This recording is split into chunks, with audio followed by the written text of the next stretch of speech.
Bakit naman may pakalat-kalat na kondom dito guys? What's up guys, for today's video ay kumuha ako ng mga talong dito sa may backyard garden namin. Kasi ito ang ulamin naming tatlo mamaya. Kaya prinito ko na itong talong na kinuha ko guys na fresh from the farm. Char. Fresh na fresh talaga ito kasi kapag kulang ang iyong niluluto ng talong ay pwede ka lang pumitas doon kasi malapit lang. At pagkatapos ko ng prito ng talong guys ay prinito ko na rin itong uka. At ito na kinalabasan nila, di ba ang sarap? At pagkatapos kong niluto ang aming ulam guys, ay naligo muna ako kasi aalis kami ng kapatid ko. At may palili-ili pa tayo dyan sa buslot kasi may maraming taong lumabay. Hindi kasi mawala talaga ang ating pagkamartes char. Napakalamig ng tubig namin dito guys, kaya quick ligo lang itong ginagawa ko. At para madali ang aking pagligo ay nisulod na ako dyan sa drama. O diba parang pato lang ako dyan at tumigpasaw.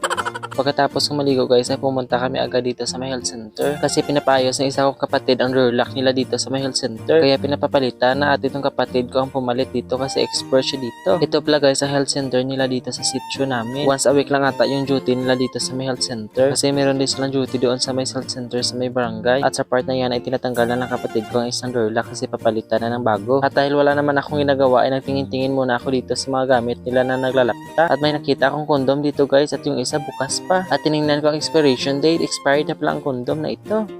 Man-force na kondom pa pala guys ang supply nila at masarap pa kasi chocolate. Pinasok talaga ito health center nila guys kasi wala ng 7 na jealousy. At yung mga gamit nila dito ay nalalapta na guys. At akala ko guys yung kondom ay dalawa lang. Meron pa pala dito sa box na maraming condoms. At hinuuho ko pa ito guys at tinignan ko isa-isa yung expiration date. Pero binalik ko yan yung guys sa karton na baka naman sabihin nyo na inuwi ko yan. Sayang lang ito kasi marami pa at expired na. Dito kasi sa bukid guys, hindi na uso ang kondom dito. Diretso tsak-tsakanay na, char. At pinasok din pala ito guys ng aso kasi nilapta itong mga basura dito. Hindi lang aso ang pumasok dito guys, pati tao. Kasi alangan naman yung aso ang bumukas ng kondom. Hindi rin naman ginamit ito guys, pinuksan niya lang at tinapta dito. At dahil wala rin naman akong ginagawa guys, kaya tinipon ko na itong mga basura na naglalapta dito. At pinuksan ko pa dyan ang isang kondom at ginawang balon. Baka naman kapag may mga bagong supply kayo dyan, iwaslik nyo naman sa akin ang iba. Char. Napaka-expensive pa naman ang kondom sa 7-Eleven. At babalik na tayo guys dito sa may kapatid ko na nagpapalit ng Durlac. Nakuha niya na pala guys yung lumang Durlac at pinalitan niya na ng bagong Durlac. Pagkatapos niyang itakod ang bagong Durlac ay tinitisting-tisting niya na. At syempre ang manghod dito ay pagdaigda lang sa misa, tawhay ang buhay. Pagkatapos niya palitan ng Durlac doon guys, ay dito naman siya sa may jealousy. Nakita niyo yun guys, yun yung sinabi ko na pinahabok ko.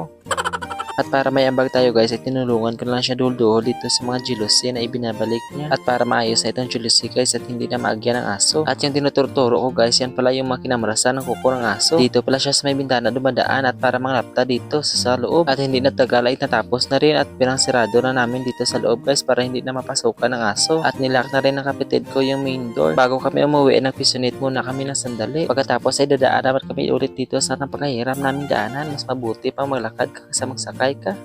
At hanggang dito lang ating video guys. Bye!